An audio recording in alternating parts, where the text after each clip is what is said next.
Welcome to the Fear and Greed Business Interview. I'm Sean Aylmer. During the pandemic, the level of government support meant a lot of businesses that would normally have gone under stayed afloat, in some cases well beyond their normal lifespan.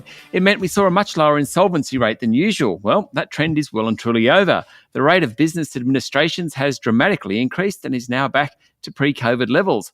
Patrick Coughlin is the CEO of Creditor Watch. Patrick, welcome to Fear and Greed, or I should say welcome back to Fear and Greed. It was a while ago, but you've been on the show before. Yeah, that's right. Great to be back. Thanks for having me. Creditor Watch releases the monthly business risk index. It's out today. Now, take me through the current situation. Look, I always try to find the positives and the negatives. It's quite easy, I think, over the last 3 years or so to be very, very negative, but there are a few little green shoots there. But look, overall, it's really tough out there for businesses, particularly small and medium businesses that are generally more cash strapped than the larger ones. And unfortunately, it's probably only going to get worse, and we're going to be sort of stuck in this sort of scenario for a while yet. Okay, so what are the data points on that you're seeing? So the key data points that we see in our unique data that comes into our database from sort of, tens of thousands of businesses is the fact that trade payment defaults continue to trend upwards. So that is ultimately creditors or suppliers not being paid by their customers, by their debtors. We're also seeing a significant reduction in ultimately revenue, so the value of invoices that are actually being issued by businesses to other businesses. So really looking at a B2B sort of scenario in this report. Okay, what about, can you break it down by industries at all? What industries are facing the highest risk of payment defaults? Yeah, so unfortunately there's some key ones that are out in front often, and the one that's by far and away in the most trouble at the moment is the hospitality industry. So bars, restaurants, etc. are really struggling. They're obviously really exposed to discretionary spend. We're also seeing a lot of pressure on the warehousing logistics space as well for a few reasons. Obviously, there's a big downturn in e-commerce, but they're also struggling from, an increase in commercial or lack of commercial, I should say, sort of warehousing areas. So that's doing quite well from a cost perspective if you own warehouses, but also fuel for logistics companies. The cost of fuel, obviously, really high. Are there some areas that aren't doing as poorly as you thought they might be? And I mean, I actually want to ask about construction specifically, but otherwise, are there areas which are holding up okay? Yeah, so I think let's talk about the others before we get to construction, which is obviously, always a good one to talk about. There's definitely some positives that come out of it when we look at it from an industry perspective.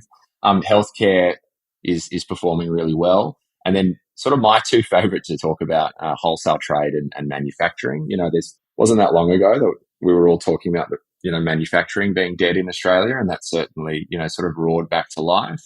I always like to note that agriculture, forestry and fishing, so this is obviously a industry classification that comes through, is performing really well despite, if you think back to sort of pre-COVID, it was, fires, floods and plagues that they were dealing with on a regular basis. So they're performing nicely too. Stay with me, Patrick. We'll be back in a minute.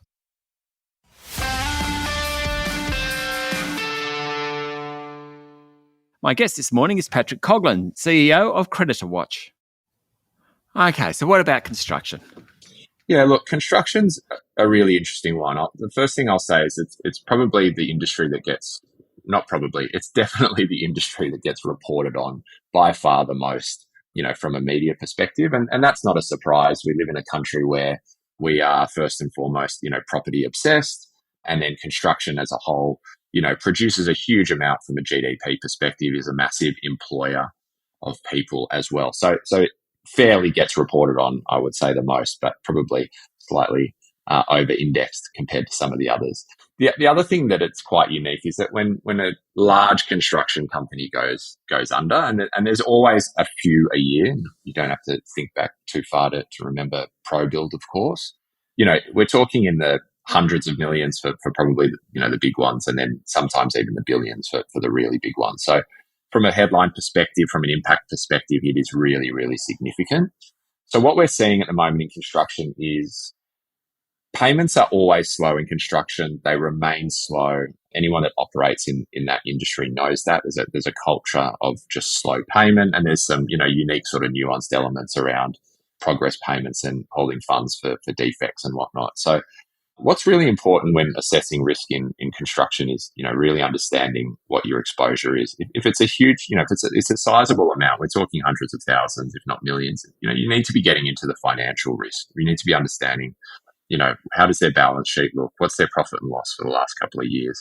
Can they actually fulfill the job or the order that you've engaged them with? So construction of all industries, I would say is one of the most complicated, and it requires, additional time to be spent when assessing it. But then you've also got, the sort of, higher volume, low value types of relationships in terms of, tradies ordering bricks and cement being delivered and whatnot. For those smaller projects, there's probably less risk in that space. It's those larger ones where a bit more due diligence needs to be performed. Okay, Patrick.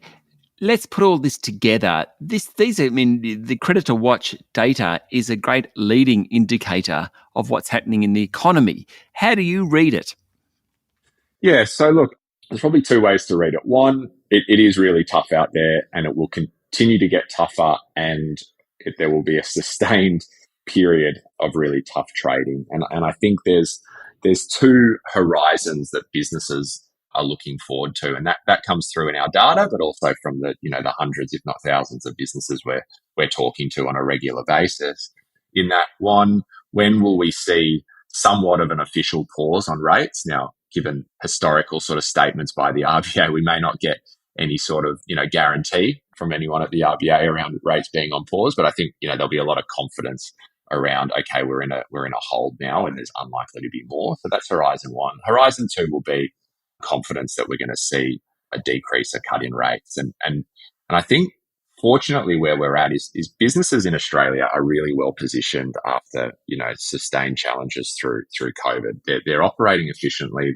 Where they had an opportunity to invest in technology, they have, and they've cut costs out of the business as well. So for those businesses that would have survived if COVID hadn't have come along, so in a normal trading environment, they're prepared for the future. But there's always going to be those that go under. And I think what we'll see is we'll go above the number of insolvencies we usually see pre-COVID, and then that's going to settle back down to a regular sort of rhythm. Just where are we up to? I mean, we had an artificially low rate of insolvencies during COVID because of the government handouts. Have we caught up? Or I think what you just said then, we still have a bit of catch up to go. Yeah, so yes, we have caught up, and I often I don't joke, but I often say that external administrations is one of the most reported on stats over the last 3 years after COVID cases, vaccination rate, and now interest rates and inflation. Right, it's often the number 3 on the list, despite everything that's going on. And you're right, we saw a huge downturn in insolvencies for almost 18 months, where we were down sort of 30-40%. From sort of pre-COVID norms. We are certainly back up there, both from a number of businesses, so volume of companies that are going into external administration, but also importantly, the percentage of businesses that are entering external administration. There was a big boom in new companies being started over the last 2 or 3 years as people started side hustles or were working from home and decided, I'm going to start a business and work from home rather than do the 9 to 5 in the office. So both those are showing that we're above where we were pre-COVID, probably give or take sort of 5 to 10%. And we expect insolvencies to continue to climb, probably up to sort of 20% above those pre-COVID averages. Okay, one final question. Everything you've just said, and we talked about different sectors and the outlook for insolvencies and things like that. Do you think Australian businesses in 2023, post-COVID, post everything we've been through, are better at managing risk, I suppose, are better at operating their business?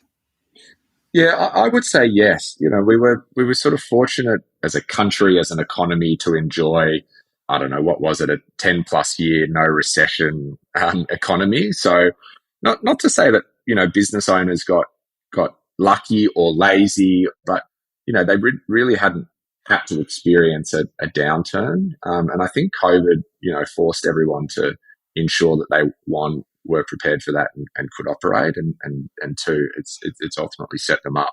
So yeah, I think we are in a better position than we were pre-COVID, and I think we're more aware of how to deal with fast-moving changes as they come at us. Patrick, thank you for talking to Fear and Greed. Great to be back. Thanks, guys. That's Patrick Coughlin, CEO of Creditor Watch. This is the Fear and Greed Daily Interview. Join us every morning for the full episode of Fear and Greed, Australia's most popular business podcast. I'm Sean Aylmer. Have a great day.